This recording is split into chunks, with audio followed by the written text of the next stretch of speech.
जय राधा माधव कुंज बिहारी राधा माधव कुंज बिहारी गोपी जन वल्लभा गिरिवरधारी गोपी जन वल्लभा गिरिवरधारी यशोदानंदन व्रज जनरंजन यशोदानंदन व्रज जनरंजन यशोदानंदन व्रज जनरंजन यशोदानंदन व्रज जनरंजन यमुना तीरो वनचारी यमुना तीरो वनचारी राधा माधव बिहारी राधा माधव कुंज बिहारी जान वल्लभ गिरिवरधारी गोपी जन वल्लभ गिरिवरधारी यशोदानंदन व्रज जनरंजन यशोदानंदन व्रज जनरंजन यमुना तीरो वनचारी यमुना तीरो वनचारी राधा माधव कुंज बिहारी हरे कृष्ण कृष्णा कृष्ण हरे हरे हरे राम राम राम हरे हरे हरे कृष्ण कृष्ण कृष्ण हरे हरे हरे राम राम राम हरे हरे हरे कृष्ण कृष्ण कृष्ण हरे हरे हरे राम राम राम हरे हरे जय राधा वृंदावन चंद्र राधा वृंदावन चंद्र राधे राधा कुंज बिहारी राधा बिहारी राधे जय राधे जय राधे जय राधे जय श्री राधे साई गौर हरि बोल हरि बोल हरि बोल निताय गौर हरि बोल जय जय प्रभुपाद प्रभुपाद जय जय प्रभुपाद जय जय गुरुदेव गुरुदेव जय जय गुरुदेव हरिनाम संकीर्तन की जय। ओम अज्ञानतिमिरन्धस्य ज्ञानञ्जनशलाकया चक्षुरुन्मिलितं येन तस्मै श्री गुरवे नमः। श्री चैतन्य मनोभीष्टं स्थापितं येन भूतले स्वयं रूप गदामि ददाति स्वपदान्तिकं वन्देऽहं श्रीगुरु श्रीतापदकमलं श्रीगुरुं वैष्णवांश श्रीरूपं साग्रजातां सहगना रघुनाथान्वितं साद्वैतं सावधूतं परिजनसहितं कृष्णचैतन्यदेवं श्रीराधा कृष्णपादान् सहगण ललिता श्रीशाखान्वितांश्च नमो विष्णुपादाय कृष्णप्रेष्ठाय भूतले श्रीमते भक्तिवेदान्त स्वामिनीति नामिने नमस्ते सारस्वते देवे गौरवाणी प्रचारिणे निर्विशेष शून्यवादी पाश्चात्य देशता जय श्री कृष्ण चैतन्य प्रभु नित्यानंद श्री अद्वैत गदाधर शिवासादि गौर भक्तवृंद हरे कृष्ण कृष्ण कृष्ण हरे हरे हरे राम राम राम हरे हरे दुःखं करोति वाचालं पंगुं लंघयति गिरिं यत्कृपातमहं वन्दे श्रीगुरो दीनतारिणम् आराध्य भगवान् ब्रजेश तद्धाम वृंदावनम् रम्याकाजुदुपासना व्रजवधू वर्गेण या कल्पिता। श्रीमद्भागवतं प्रमाणममलं प्रेमोपमर्तो महा।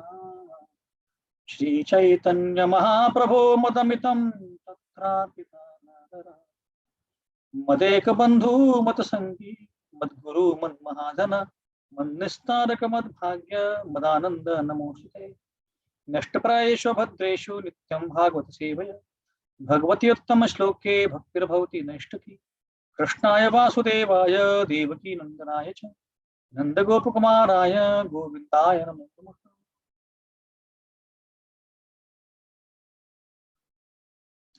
हरे कृष्णा। सभी का बहुत बहुत स्वागत है इस गुरुवार के भागवतम कक्षा में।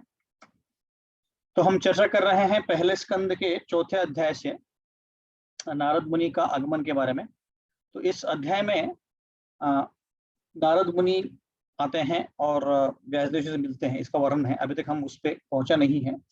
यहाँ पे अभी तक शौनक ऋषि सूत गोस्वामी को पूछ रहे हैं कई सारे सवाल, और उसमें अभी सूत गोस्वामी ने बताना चालू किया है। और सूत गोस्वामी सुखदेव गोस्वामी का बहुत वर्णन करते हैं कि कैसे वो उन्होंने अपने पिताजी से भागवतम सीखा।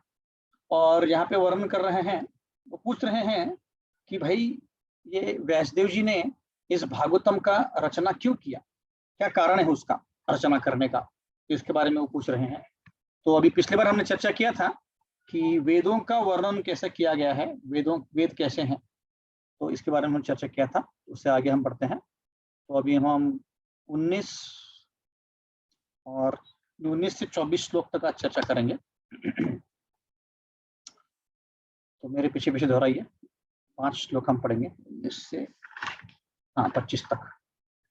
चातुर्होत्रम कर्म शुद्धम प्रजानां वीक्ष वैदिकम व्यदतात यज्ञ संतयि वेदम एकम चतुर्विधम ऋग्यजु समात् अर्काव्य ऋग्यजु समात् अथर्व अध्याय वेदाश्चत्वार उद्धृता इतिहास पुराणं च पंचमो वेद उच्यते। तत्र अर्गवेदधर पैल सामगो जैमिनी कवि वैशंपायनैवैको निष्णातो युषामुत अथर्व आंगिरसामासीत् सुमन्तुर्दारुणो मुनि इतिहास पुराणानां पीतामेरमहो महर्षणा त एतर्षिये वेदं स्वं संव्यसन् अनेकदा शिष्यै प्रशिष्यस्तच्छिष्यैर्वेदास्ते साखिनो अभवन्।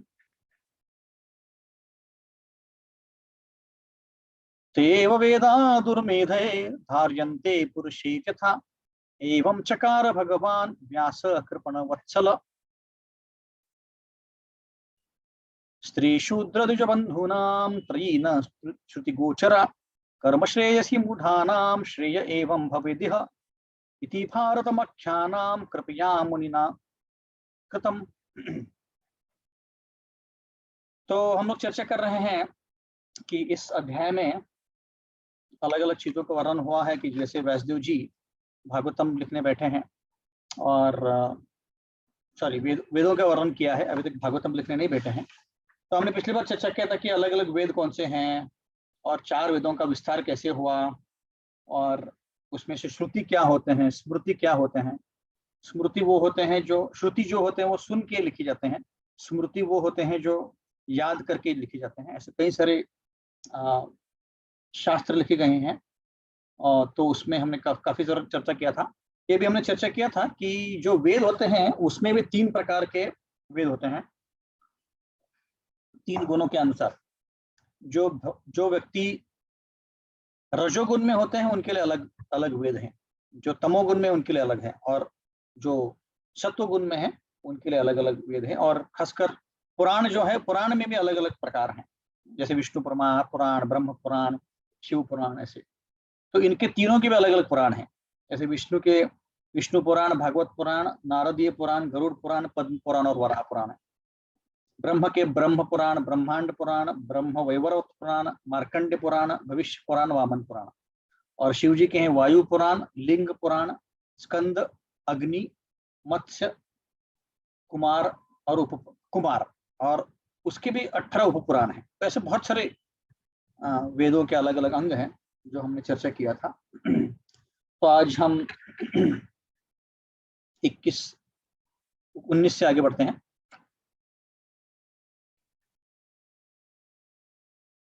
तो अभी व्यासदेव जी का वर्णन हो रहा है कि उन्होंने, व्यासदेव जी ने कैसे इन सारे अलग अलग वेदों का लिखान किया, तो उसमें वर्णन आ रहा है। इस श्लोक में बता रहे हैं कि उन्होंने देखा कि जो अलग अलग यज्ञ बताए गए हैं शास्त्रों में, तो लोग अपने यज्ञ करके अपने जो जीवन है उसको सफल कर रहे हैं, है ना। और यहाँ पे वेदों का वर्णन हुआ है। तो ये हमने चर्चा किया था पिछली बार 17, 18, 19 का, 20 से चर्चा करते हैं।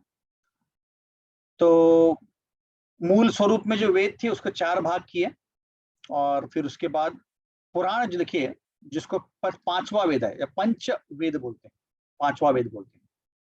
पंचमो वेद उच्चते, पंचम वेद इसको बोलते हैं। फिर अभी क्या किया, अभी जैसे सारे वेदों का निर्माण किया और अलग अलग किताबें लिख दी, तो उसको अभी डिस्ट्रीब्यूट करना पड़ेगा ना। जैसे प्रोडक्ट कोई बनाता है तो उसको डिस्ट्रीब्यूट भी करता है। तो वैसे ही उन्होंने सारे वेद लिख दिए, पर हर एक वेदों को एक जैसा होता है ना, ब्रांड एम्बेसडर बोल सकते हैं, ब्रांड एम्बेसडर, वैसे ब्रांड एम्बेसडर बनाना था उनको। तो उन्होंने क्या किया, अभी अलग अलग ऋषियों मुनि को चुना। तो कौन से ऋषि मुनि है? पैल ऋषि बने ऋग्वेद के प्रोफेसर। देखो यहाँ पे प्रोफेसर का वर्णन किया गया है ना। पैल ऋषि ऋग्वेद के प्रोफेसर बन गए। जैमिनी ऋषि बन गए सामवेद के प्रोफेसर।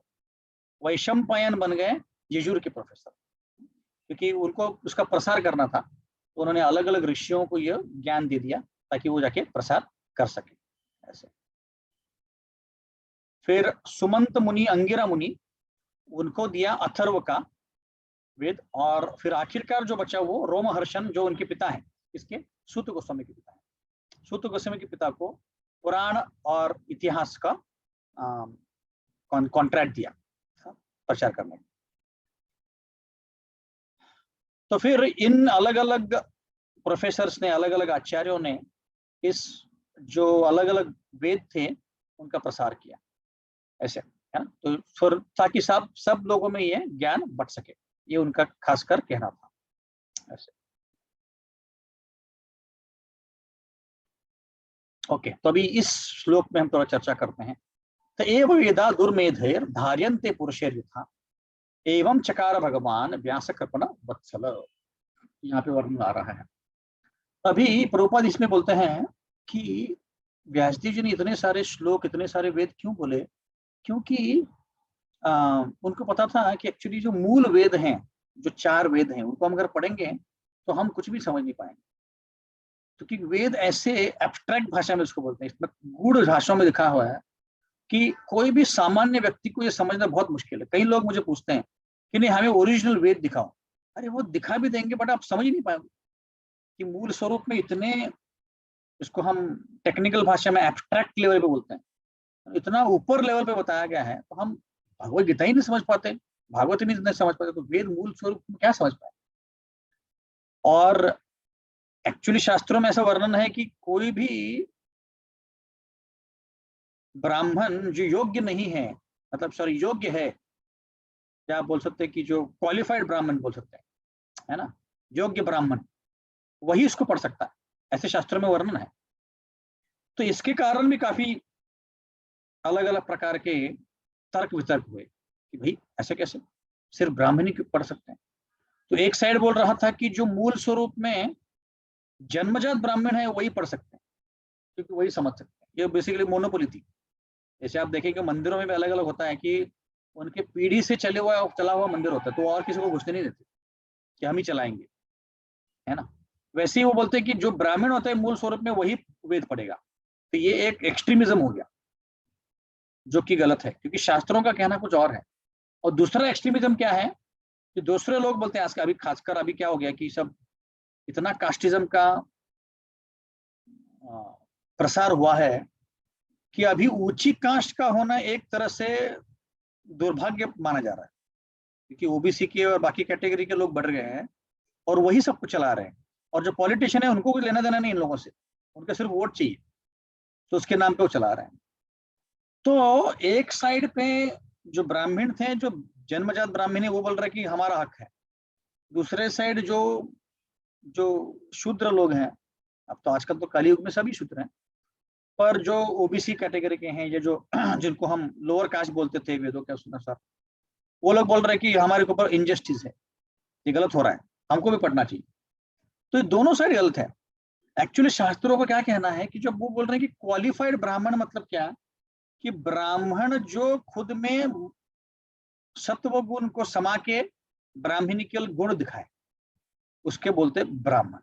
ब्रह्म जानाती तो ब्राह्मण, जो ब्राह्मण को जानता है, ब्रह्म को जानता है, उसको ब्राह्मण बोलते।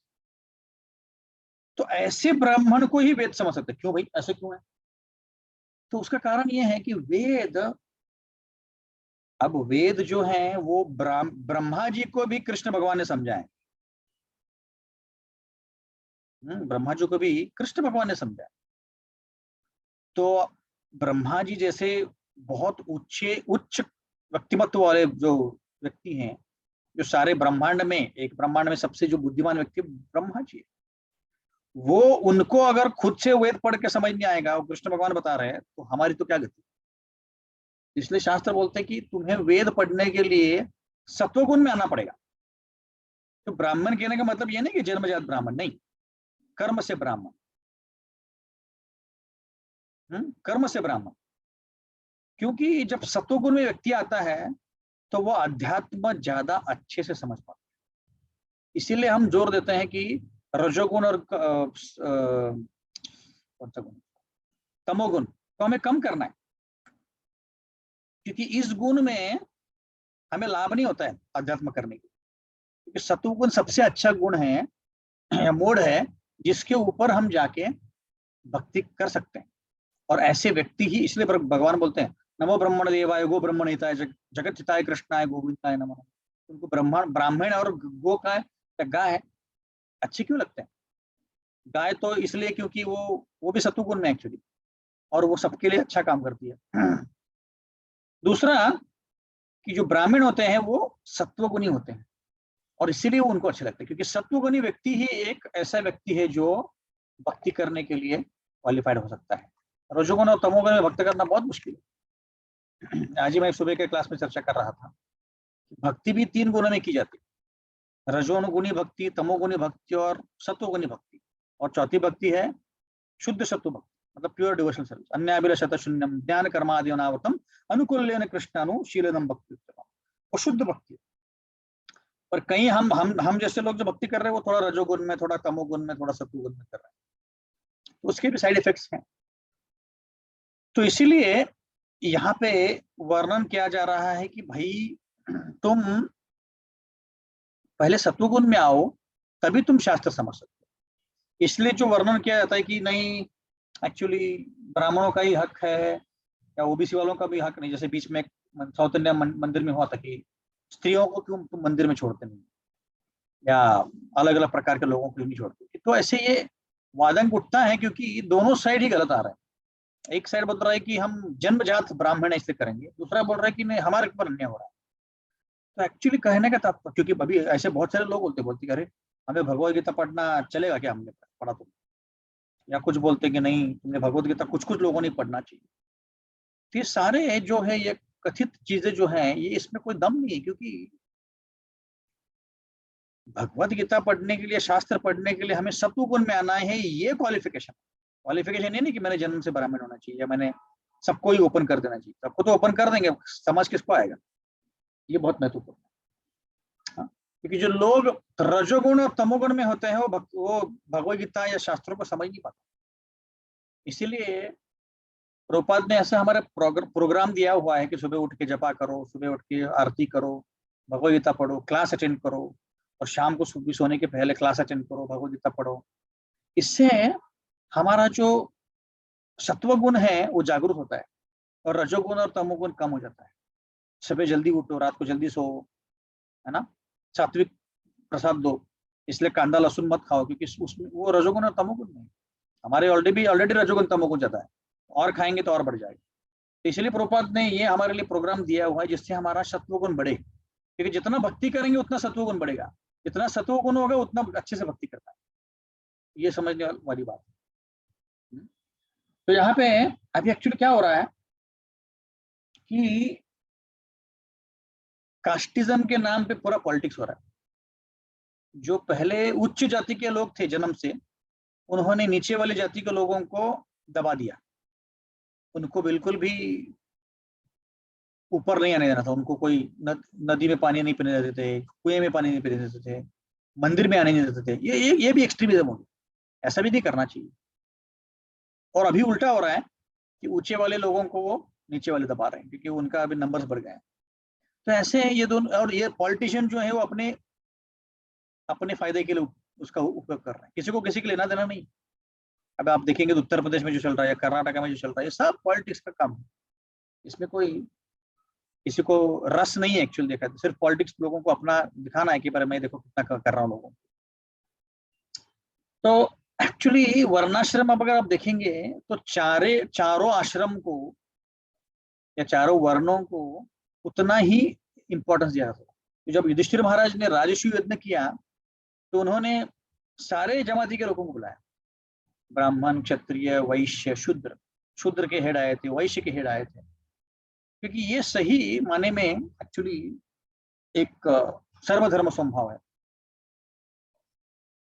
कि भाई सारे वर्ण ही जरूरी है, पर हर एक का ड्यूटी अलग है। शूद्र जो है और 3 वर्णों की सेवा करते हैं, ऐसे। तो ऐसे नहीं कि वर्णाश्रम गलत है, जो अभी का सेटअप है उसमें गड़बड़ है कि हम वर्णों को समझ ही नहीं पा रहे हैं और वो डिवीजन बराबर हो नहीं पा रहा है। डिवीजन तो होगा ही, अपने आप सोसाइटी जो डिवाइड होती है, ऊंचे कैटेगरी के लोग, नीचे कैटेगरी के लोग, बीच वाले, हमारे जैसे बीच वाले लोग, ऐसे कैटेगरी बनती है, कितना भी करो आप।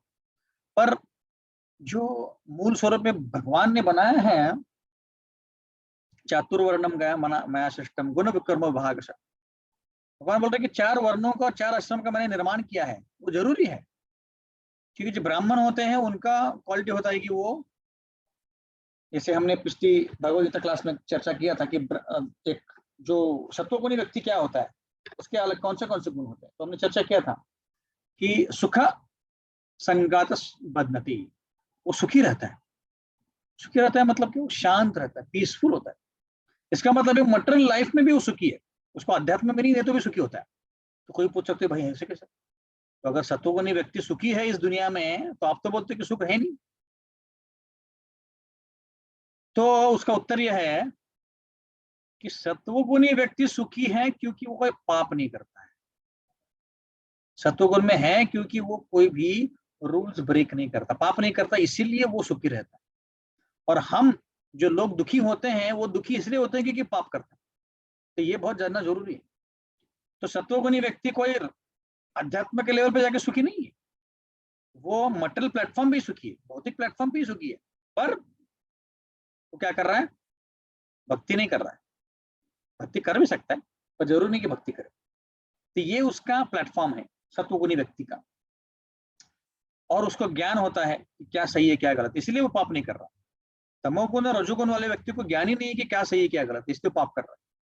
और बहुत सत्वगुण वाला व्यक्ति, उसको पता है, इसलिए कोई पाप नहीं कर रहा। आप देखेंगे तो मृगारी हंटर, रत्नाकर हंटर, दोनों ने पाप क्यों किया? कि वो तमोगुण में थे, उनको पता ही नहीं कि क्या सही है क्या गलत है, प्राणियों को मार रहे हैं। पर अगर आप देखेंगे अम्बरीश महाराज या परीक्षित महाराज, वो लोग बिल्कुल पाप नहीं कर रहे, कि वो तो भक्त है ऑब्वियसली, पर सत्वगुण में है इसलिए कुछ गलती नहीं कर रहे हैं। तो ये सत्वगुण का प्रभाव है, सत्वगुण ऐसे होता है ना। जैसे हमारे मोबाइल में अलग अलग मोड्स होते हैं, वैसे हमारे आसपास और हमारे जीवन में भी अलग अलग मोड्स होते हैं। मोड मतलब गुण, सत्वगुण, रजोगुण, तमोगुण। तो उसमें से सत्वगुण बहुत सबसे अच्छा होता है, पापों से मुक्त होता है, ज्ञानपूर्वक होता है। और हमारे जो सारी इंद्रियां हैं वो, जैसे इंग्लिश में उसको बोलते हैं इल्यूमिनेटेड होते हैं, प्रज्वलित होते हैं। प्रज्वलित होते हैं मतलब क्या? लाइट आता है क्या ऐसे? नहीं, लाइट नहीं आता है। प्रज्वलित होते हैं मतलब क्या कि जो इंद्रियां हैं ये इंद्रियां भी कोई गलत काम नहीं करती। जैसे आंखें हैं अभी, अब आंखों का काम है देखना, वो अच्छा भी देख सकती है और बुरा भी देख सकती है। पर जो सत्वगुणी व्यक्ति है उसकी आंखें बुरा चीज नहीं देखती है। हाँ, और जो तमोगुण और रजोगुण लगती है उसको बुरा देखना ही अच्छा लगता है। सत्वगुणी वाला व्यक्ति जो होता है वो अच्छा खाता है, फ्रेश खाता है। जैसे हमारे एक ब्रह्मचारी बता रहे थे कि उनके उनके जब वो बचपन में थे तो उनके घर में एक बाई आती थी, तो इनकी मम्मी उनको कभी कभी फ्रेश रोटी सब्जी देती थी। तो बोलती थी कि नहीं नहीं फ्रेश नहीं चाहिए, मुझे कल का कुछ बचा रहेगा तो दे दो। इसका इसका कहने का तात्पर्य क्या है कि इन ये लोग, मतलब जनरली बाई लोग ऐसे नहीं बोल रहा हूँ, बट जो तमोगुण में होते हैं उनको तमोगुणी की चीज अच्छी लगती है। कि रात रात भर जो खाना बासी हो जाता है, सुबह उठ के उसका अच्छा ही अलग ही स्मेल आता है, ऐसा उसका उनका धारणा है। तो इसका कहने का तात्पर्य यह है कि हर एक गुण के व्यक्ति अलग अलग होते हैं और उनका जो चेतना होता है वो अलग होता है ना। तो इसीलिए सत्व गुण में आना बहुत बहुत जरूरी है। ठीक है, सत्वगुणी व्यक्ति और क्या करता है फिर? सत्वगुणी व्यक्ति बाकी लोगों से बुद्धिमान होता है। उसको पता होता है कि क्या सही है, क्या गलत है, क्या करना चाहिए, क्या नहीं करना चाहिए। और आसपास से के अलग अलग भौतिक समस्याओं से, परिस्थितियों से वो दुखी नहीं है। कुछ भी होने जो आराम से, वो आराम से रहता है, सुखी रहता है, शांत रहता है ऐसे। और अब उसमें अलग अलग लेवल्स भी होते हैं। कई लोग भौतिक रूप में इतने सत्वगुण होते हैं कि वो साइंटिस्ट बन सकते हैं, फिलोसोफर बन सकते हैं, कवि बन सकते हैं, गायक बन सकते हैं। तो इनको ज्यादा ज्ञान होता है, या ज्ञान का शोध होता है, और उसके कारण वो उस चीजों में अटक जाते हैं। कहने का तात्पर्य क्या है? जैसे कभी कोई साइंटिस्ट है, उसको एक ही रहेगा ज्ञान ज्यादा है, और क्योंकि ज्ञान ज्यादा है और उसमें उसको आनंद आ रहा है, तो उसको लगता है कि यही काम अच्छा है। तो वो उस सत्वगुण में होने के बावजूद भी अध्यात्म में आ नहीं सकता। ये उसका प्रॉब्लम है। तो सत्वगुण में रहने की अभी प्रॉब्लम है एक तरह से देखा जाए। अगर आप भक्ति नहीं करते हो तो, भक्ति करते हो तो सबसे अच्छा है। पर अगर वो कोई और भौतिक चीजों में निकल जाओगे तो आपको लगेगा नहीं यही सिर्फ अच्छा है। इसलिए वो कभी कभी अपने चीजों से आसक्त हो जाते हैं जो हम कर रहे हैं ऐसे। और जब इनकी मृत्यु होती है सत्वगुण में व्यक्ति, तो वो स्वर्ग लोग जाते हैं। जो रजोगुण वाले व्यक्ति इनकी मृत्यु होती है यहीं पर रहता है, भूमि में, भौतिक सॉरी अर्थली प्लैनेट। और जो तमोगुण वाले व्यक्ति हैं वो नीचे जाते हैं नरक में जैसे। तो ये सत्वगुण के व्यक्ति का चर्चा किया हमने। तो इसीलिए हमें सत्वगुण में रह के भक्ति करनी है। सत्वगुण में रह के उस गुणों से अटैच नहीं होना है। ये हमारा कहने का तात्पर्य है यहाँ पे। हाँ, तो अभी यहाँ पे जैसे हमने चर्चा किया कि वेदों को समझने के लिए सत्वगुण में आना जरूरी है, और सत्वगुण से हमें ऊपर उठ के शुद्ध सत्व में जाना है। शुद्ध सत्व मतलब एक्चुअली इस भौतिक दुनिया में है कोई भी व्यक्ति के पास एक ऐसा कोई शुद्ध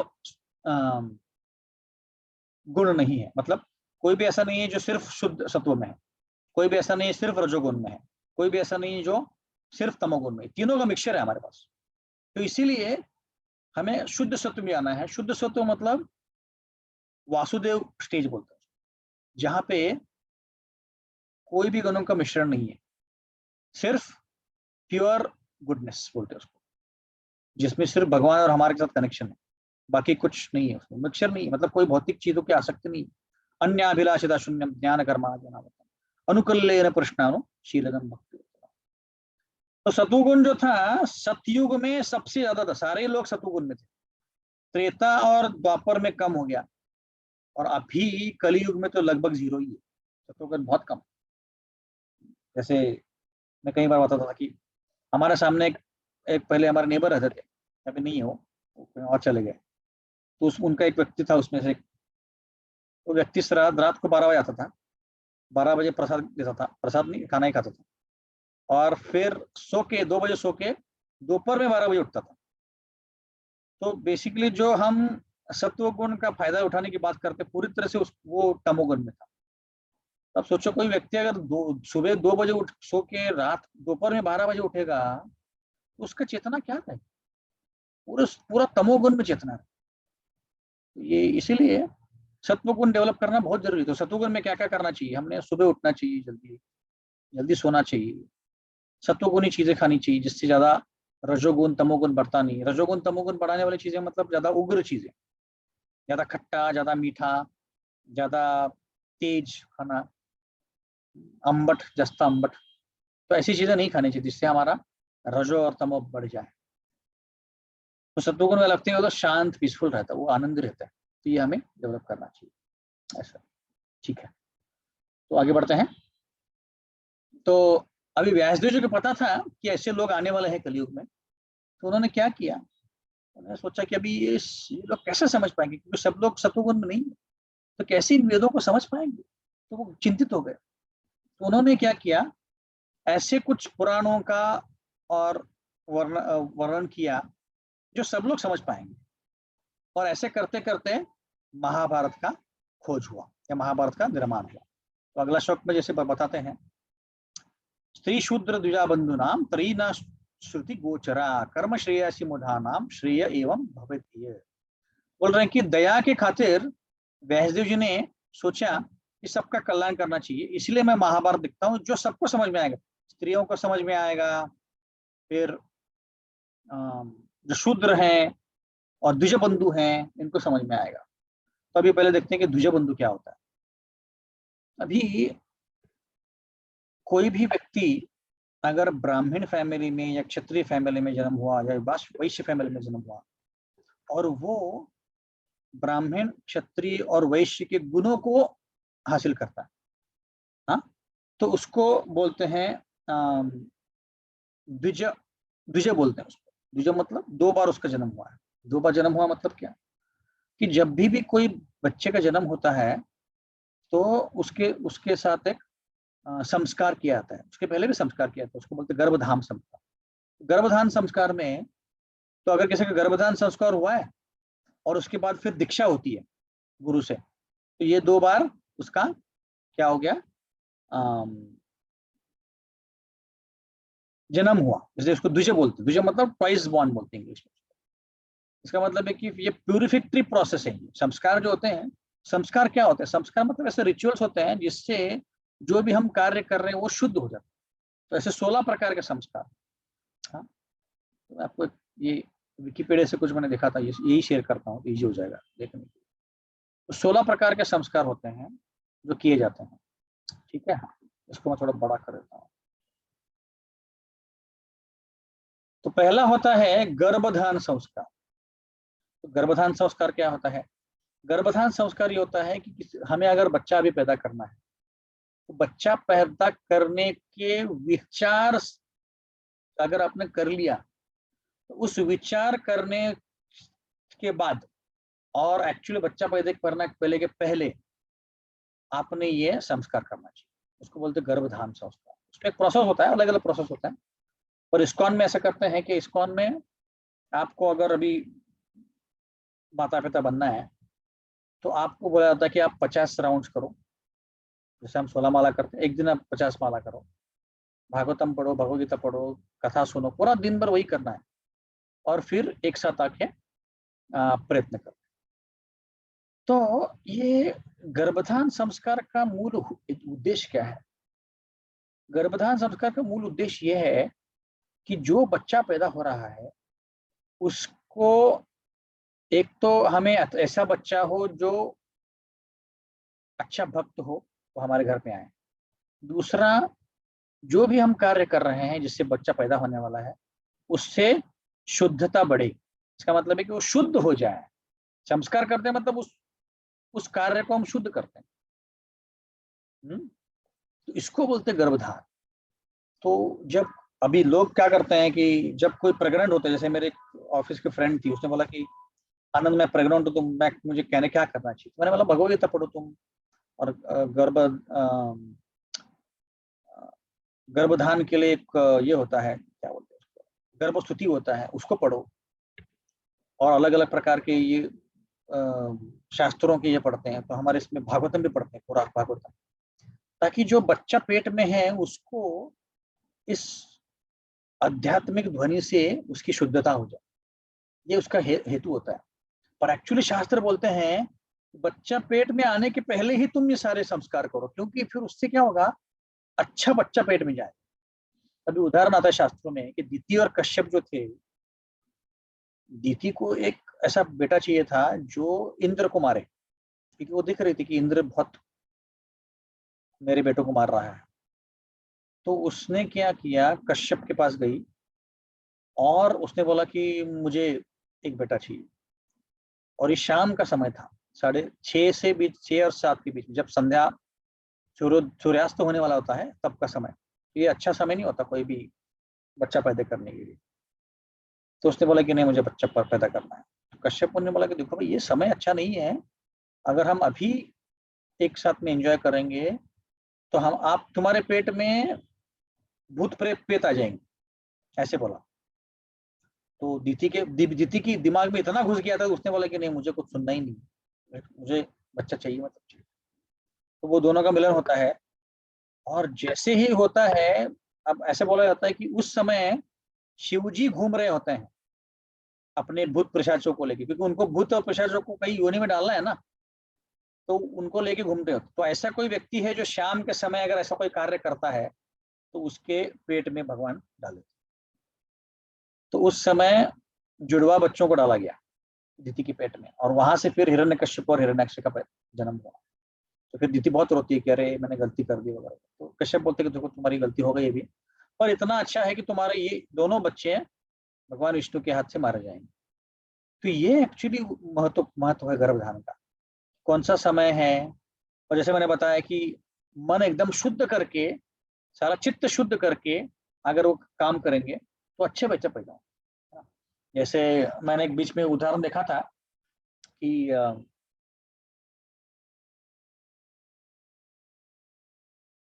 सत्य घटना ही, एक अमेरिकन व्यक्ति थी, स्त्री थी। अब इस स्त्री को, और ये गोरी थी, अभी मैं इसलिए बता रहा हूँ क्योंकि आगे वाला जो आने वाला स्टोरी इसके लिए बता रहा हूँ। गोरी काले से हमको लेना देना नहीं है, हमारे कृष्ण काले ही है, पर हम इसलिए बता रहे हैं कि हम ये आगे वाला उदाहरण जो आएगा आपको समझ में। तो ये स्त्री गोरी थी और उसका पति भी गोरा था। अब ये स्त्री जो है प्रेग्नेंट हो गई, पर जब उसने बच्चे को जन्म दिया एकदम काला कलूटा निकला, मतलब काला रंग जहां पे खत्म होता है वैसा वाला का। तो आप इसको समझ में नहीं आ रहा।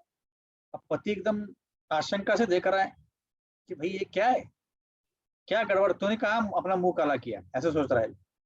तो उसने बोला कि मैंने कहा मुंह काला नहीं किया है। तो अभी उनको दोनों ही एकदम आश्चर्य में रह गए। तो उन्होंने जाके डॉक्टर से पूछा कि भाई क्या गड़बड़, क्या है, कहीं स्वैपिंग वैपिंग तो नहीं हो गया। तो डॉक्टर ने बोला ऐसा कुछ नहीं हुआ है, टेस्ट वेस्ट कराया, सब सेम था। पर अभी इनको समझ में नहीं आ रहा ऐसे कैसे हो गया। तो पता चला इस स्त्री के घर में एक बास्केटबॉल प्लेयर है, माइकल जॉर्डन करके, आपने सुना होगा, उसका फोटो लगा हुआ था। और ये काला व्यक्ति है माइकल जॉर्डन, जो लोग नहीं जानते उनके लिए एकदम काला कलूटा है। तो ये जो स्त्री थी पूरे 9 महीने उसके ऊपर मेडिटेट करती, मुझे ऐसा बच्चा चाहिए। तो उसकी इतनी दृढ़ इच्छा के कारण उसको काला बच्चा पैदा हुआ। और अब काला बच्चा पैदा हो गया तो ठीक है, पर पता नहीं माइकल जॉर्डन बनेगा, वो बनेगा कि नहीं वो चलेगा, बट बच्चा काला पैदा होगा। कहने का तात्पर्य क्या है कि जो हम बोलते हैं कि नहीं ये गर्भधारण वगैरह कुछ नहीं है, ये बहुत बहुत साइंटिफिक प्रोसेस है। इसको करने से हमारी, जिसको बोलते हैं प्रोजेनी बोलते हैं, जिसको बच्चे पैदा करते हैं, वो एकदम शुद्ध पैदा होंगे, नहीं तो एकदम ऐसे शूद्र जाति के पैदा होंगे, कभी भक्ति नहीं करेंगे, सब गलत काम करेंगे ऐसे। तो ये उसका महत्व है गर्भधारणा का और बाकी संस्कारों का। तो ऐसे 16 संस्कार किए जाते हैं जो हमने करने चाहिए जितने हो सके। तो पहला होता है गर्भधान, जो मैंने बताया आपको। फिर होता है पुंसवन, जैसे जब वो पेट में प्रेग्नेंट हो जाती लड़की, तो ये गर्भधान उसके पहले होता है, प्रेग्नेंट होने के पहले। उसके बाद पुंसवान, उसके बाद होता है सीमंत नयनम, जिसको हम बेबी शॉवर बोलते हैं, कई लोग उसको बेबी शॉवर से जानते हैं। तो इसमें उस स्त्री को अलग अलग पूजा की जाती है ना। वैसे मराठी में पता नहीं, मैं भूल गया क्या बोलते हैं इसको। एनीवेज, अगर किसी को याद रहेगा तो बोल सकते हैं। बेबी श्योर को क्या बोलते हैं? सब लोग भूल गए। डोहाळे जेवण, हाँ करेक्ट करेक्ट। उसके बाद होता है जाट कर्म। जो बच्चा पैदा होता है तो जाट कर्म करता है। फिर उसका नामकरण होता है, फिर उसका निष्क्रमण होता है, मतलब पहले बाहर निकालते हैं उसको, इमीडिएटली बाहर नहीं निकालते, 1-1.5 महीने तक वो बाहर नहीं जाता बच्चा। क्यों? कोई बता सकता है क्यों बच्चा क्यों नहीं जाता 1-1.5 महीने बाहर?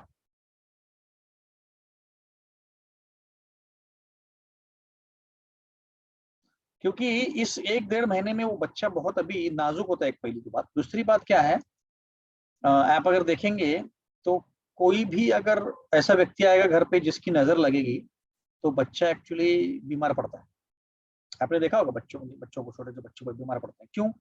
क्योंकि लोगों की नजर लगने का, क्योंकि वो बहुत, क्या बोलते हैं उसको, ऐसे फ्रेजाइल होते हैं। इंग्लिश में फ्रेजाइल बोलते हैं, हिंदी में क्या बोलते हैं मुझे पता नहीं। ऐसे नाजुक होते हैं बहुत, शरीर से भी नहीं मन से भी नाजुक होते हैं।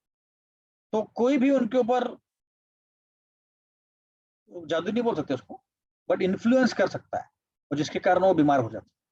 तो ये इसीलिए वो पहले 1.5 महीने में लेके नहीं जाते बाहर।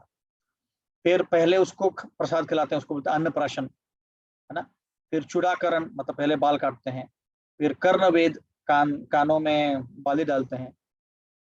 फिर ज्ञान अर्जित करना चालू करते हैं, विद्यारंभ, है ना। फिर स्कूल में जाना, उपनयन बोलते हैं, वेदारंभ। फिर केशंत, ऋतु शुद्धि, ग्रेजुएशन, समावर्तन, और फिर शादी, और अलग अलग, और फिर अंत्येष्टि। तो ऐसे अलग अलग संस्कार होते हैं, 16 संस्कार। तो ये बहुत महत्व है सबका, है ना। ये शुद्ध करने का, जैसे कोई व्यक्ति भी मरता है तो उसकी अंत्येष्टि क्यों करता है? क्योंकि उसने जो भी पाप किए हो उससे उसको छुटकारा मिले, ये उसका मूल हेतु है। यहाँ पे अभी गर्भधान के बारे में बताया गया है कि प्रोपाद यहाँ पे काफी वर्णन कर रहे हैं गर्भधान के बारे में श्लोक में। क्योंकि ये जो चर्चा हो रही है यहाँ पे कि द्विजबंधु कौन होता है, द्विजबंधु मतलब प्रोपाद यहाँ पे बता रहे कि ट्रांसलेशन में कि महाभारत व्यासदेव जी ने अलग अलग लोगों के लिए लिखा। कौन से लोग? हाँ, स्त्री, शूद्र और द्विजबंधु। तो ये द्विजबंधु क्यों होते हैं? एक्चुअली जैसे मैं बता रहा था कि जो लोग ब्राह्मण, क्षत्रिय, वैश्य के फैमिली में जन्म होता है उनका, और उनको गुरु भी दिया जाता है, तो उनका बोलते हैं 2 बार उनका जन्म हुआ। पर ऐसे फैमिली में अगर कोई जन्म लेता है और वो उन फैमिली के गुणों को नहीं पकड़ता है, मतलब ब्राह्मण के फैमिली में जन्म हुआ पर गुण ब्राह्मणों के नहीं है ना, वेद पाठ नहीं करता है, उससे भी जल्दी नहीं उठता है, या रजोगुण बहुत ज्यादा है, सुखी नहीं है, तो वो ब्राह्मण नहीं कहलाता, उसको बोलते द्विजबंधु। मतलब जन्म हुआ है ऐसे फैमिली में, अच्छे फैमिली में, पर उसके गुण ऐसे नहीं, उसको बोलते हैं द्विजबंधु, friend of the twice born, ऐसे बोलते हैं। एक्चुअली में नहीं है, उसको फ्रेंड बोलते हैं ऐसे। तो जो द्विजबंधु होते हैं वो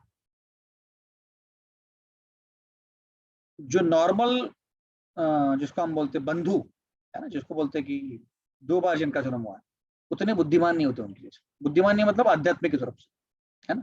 तो खासकर ऐसे बोला गया है कि द्विजबंधु शूद्र और स्त्रियों के बारे में बोला है। अभी मुझे पता है कि अभी पूरा वुमन लिबरलाइजेशन बहुत आगे बढ़ रहा है, और माताएं भी एकदम आगे बढ़ रही हैं, जॉब कर रही हैं, ये कर रही हैं। तो ये सारे स्टेटमेंट्स मानना मतलब पैर पे कुराड़ी मारना है कि स्त्रियां कम बुद्धिमान होती है वगैरह, राइट।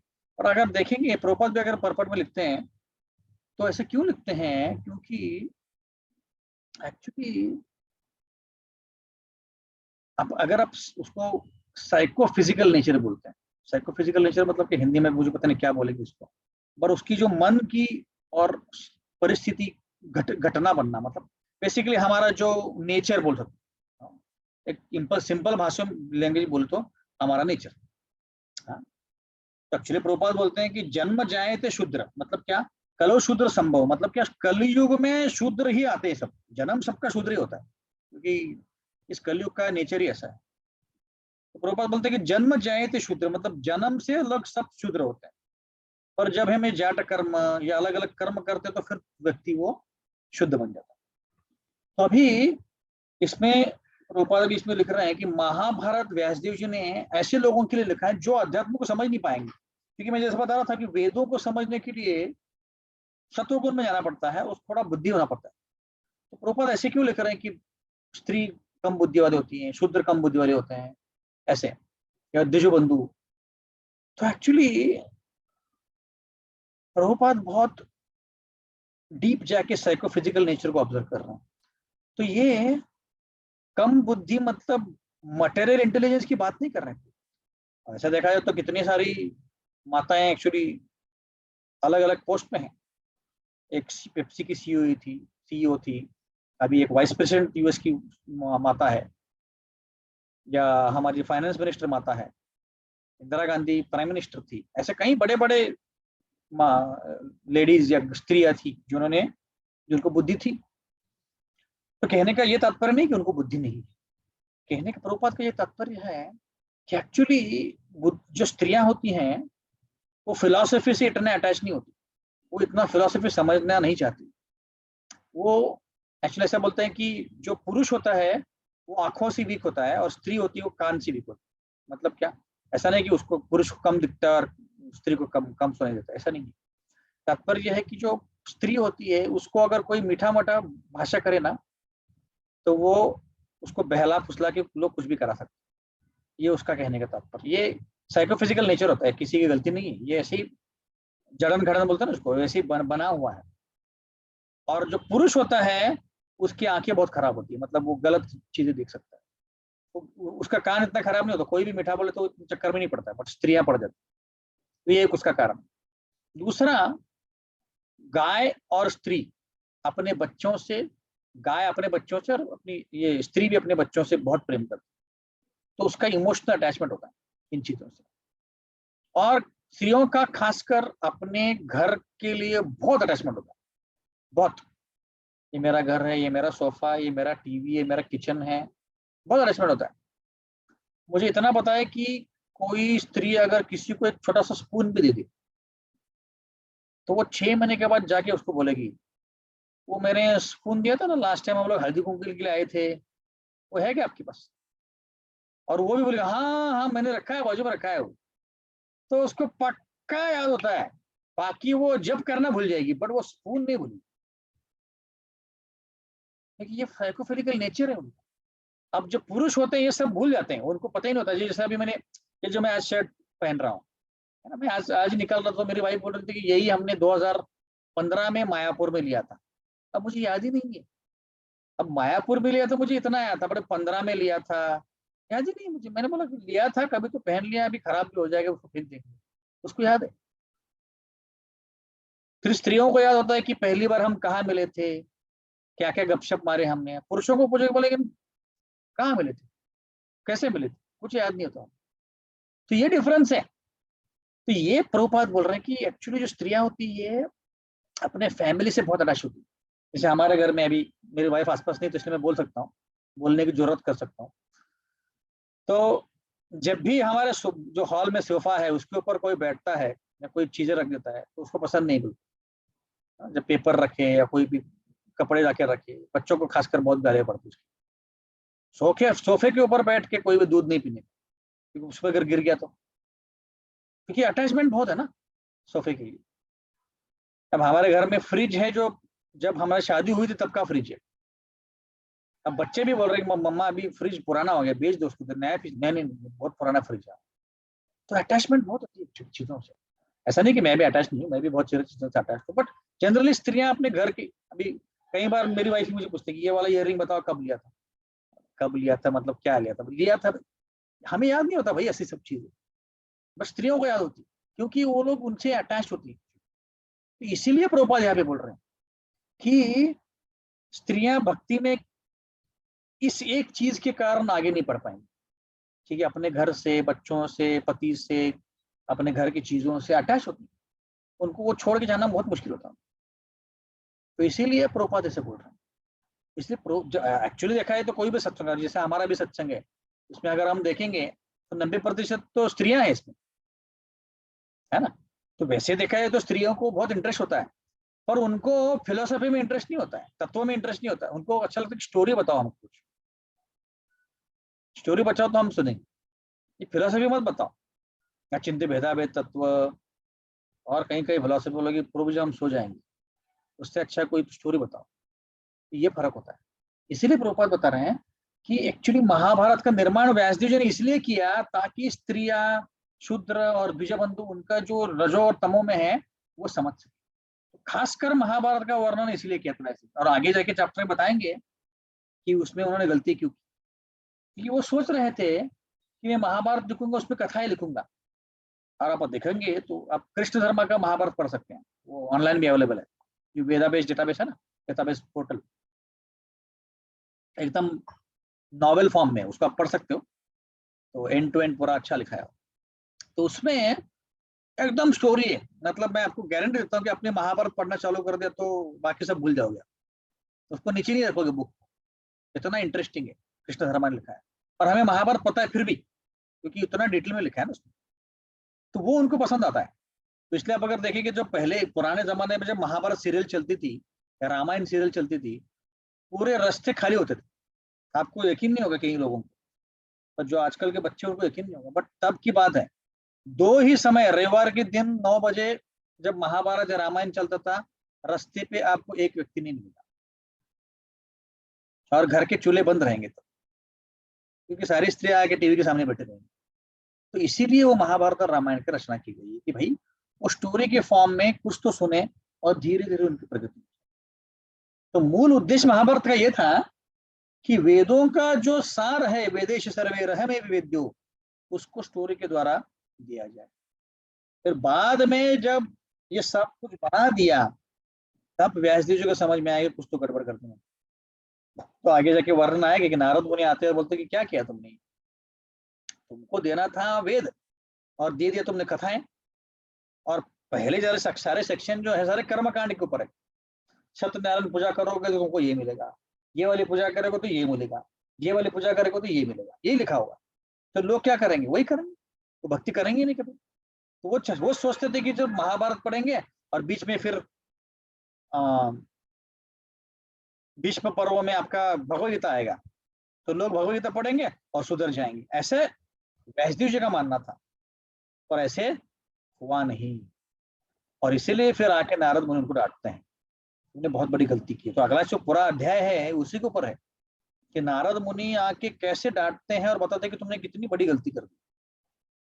कि लोगों को तो इंद्र तृप्ति करना ही होता है, और तुम उनको एनकरेज कर रहे हो, बढ़ावा दे रहे हो कि तुम करो भी, और वो करे जा रहे हैं। ये उसका कहने का तात्पर्य। हरे कृष्णा। तो हम ये विराम देते हैं, किसी को कोई प्रश्न है तो पूछ सकता है।